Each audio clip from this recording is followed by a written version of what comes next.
Sosok RBS terduga bos besar dalang dibalik korupsi 271 triliun, Harvey Mois kabur ke luar negeri.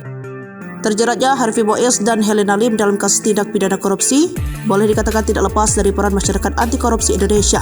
Meski apa yang dilaporkan sudah terlaksana, ternyata Baki masih belum puas. Tak tanggung-tanggung mereka bakal layangkan gugatan pra peradilan ke Jampitsus apabila tuntutan mereka yang lain belum dilaksanakan. Tuntutan tersebut masih berhubungan erat dengan kerugian negara 271 triliun yang menjerat suami Sandra Dewi. Apalagi ada dalang besar di balik mega kasus korupsi yang menjerat Harvey dan Helena saat ini.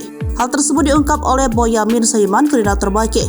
Mengutip surya.co.id, sosok berinisial RBS tersebut sebagai bos besar di balik korupsi tata niaga timah yang menjerat Harvey Mois dan Helena Lim. Boyamin lantas mendesak Kejaksaan Agung untuk segera menangkap sosok RBS. Jika tidak, Boyamin mengancam akan menggugat pra peradilan Kejaksaan Agung. Dalam sebuah sidang terbuka yang dilayangkan Maki, diduga RBS merupakan official benefit atau penerima manfaat yang sesungguhnya.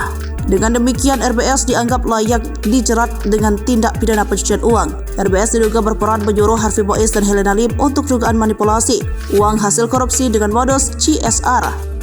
Kata Boyamin, RBS dijerat dengan ketentuan tindak pidana pencucian uang. Menurut Boyamin, sosok RBS ini diduga kabur ke luar negeri. Karena itulah penetapan RBS sebagai tersangka agar kemudian bisa dimasukkan ke dalam DPO. Sedangkan dari pihak Kejaksaan Agung belum memberikan tanggapan hingga berita ini ditulis. Mengait-ngaitkan dengan keterbatasan Boyamin, sosok berinisial RBS diduga pernah menjadi pucuk pimpinan salah satu perusahaan yang menjadi mitra utama PT Timah Tbk. Perusahaan itu berhenti beroperasi setelah digeledah penyidik Jaksa Agung Tindak Pidana Khusus Kejaksaan Agung pada 23 Desember 2023. Kasus yang menjerat suami seorang artis dan wanita selebgram ini disebut-sebut korupsi terbesar sepanjang sejarah Indonesia.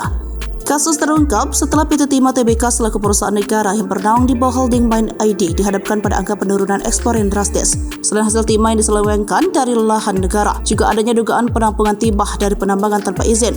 Fakta ini membuat Kejaksaan Agung bergerak penyelidikan. Hasilnya 16 orang ditetapkan sebagai tersangka.